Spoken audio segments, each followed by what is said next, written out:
নমস্কাৰ, আপোনালোক সকলোকে মোৰ নতুন ভিডিঅ'লৈ স্বাগতম জনাইছোঁ। এয়া হৈছে ভোমোৰাগুৰি দলং আৰু আমি গৈ আছোঁ তেজপুৰ। আৰু এই ভিডিঅ'টিত মই তেজপুৰৰ অগ্নিগড়ৰ ভিতৰ ভাগখন দেখুৱাবলৈ চেষ্টা কৰিম। ব'লক তেনেহ'লে ভিডিঅ'টো আৰম্ভ কৰোঁ।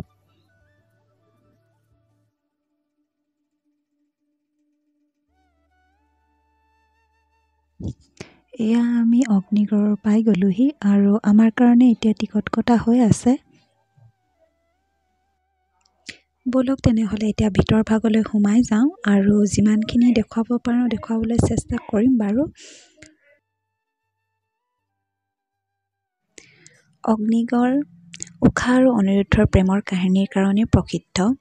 ঊষা আছিল বাণৰজাৰ জীয়ৰী।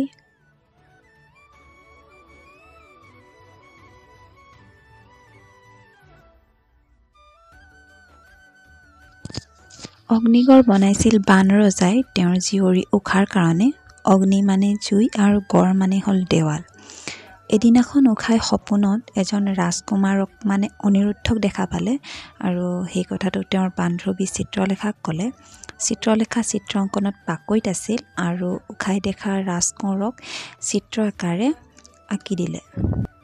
চিত্ৰলেখাই কিছু যাদুকৰী বিদ্যাও জানিছিল আৰু অনিৰুদ্ধক শুই থকা সময়তে হৰণ কৰি ঊষাৰ ওচৰলৈ লৈ আনিছিল আৰু দুয়োৰে বিয়া কৰাই দিছিল। যেতিয়া বাণৰজাই এই কথাখিনি গম পালে আৰু অনিৰুদ্ধক নাক বান্ধেৰে বন্দী কৰিলে। অনিৰুদ্ধ আছিল ভগৱান শ্ৰীকৃষ্ণৰ নাতিনীয়েক আৰু বাণৰজা আছিল ভগৱান শিৱৰ ভক্ত। বাণৰজাই শিৱৰ চৰণত পৰি কৃষ্ণৰ লগত যুদ্ধ কৰিবলৈ ক'লে আৰু সেয়াই আছিল হৰিহৰৰ যুদ্ধ।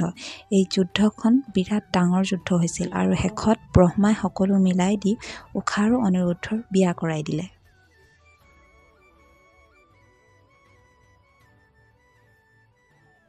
এখেতে আমাক সকলোকে অলপমান বুজাই দি আছিল। এই যুদ্ধখনত ব্ৰহ্মপুত্ৰ নদীখন গোটেই তেজেৰে ৰঙাৰঙলী হৈ পৰিছিল আৰু সেইকাৰণে এই চহৰখনৰ নাম তেজপুৰ হ'ল বুলি জনা যায়।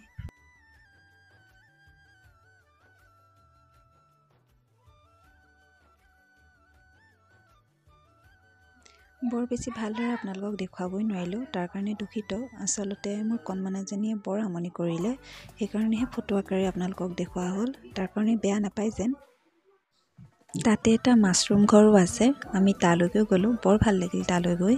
আচলতে তাত ফটো পইণ্ট বুলিয়ে ক'ব লাগিব, মানুহবিলাকে ফটোৱে মাৰি আছে।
এয়াই আছিল অগ্নিগড়ৰ পৰা মোৰ ভিডিঅ'টি। আৰু যদিহে চাই ভাল পালেহে তেনেহ'লে কমেণ্ট কৰি জনাবলৈ নাপাহৰিব। ধন্যবাদ।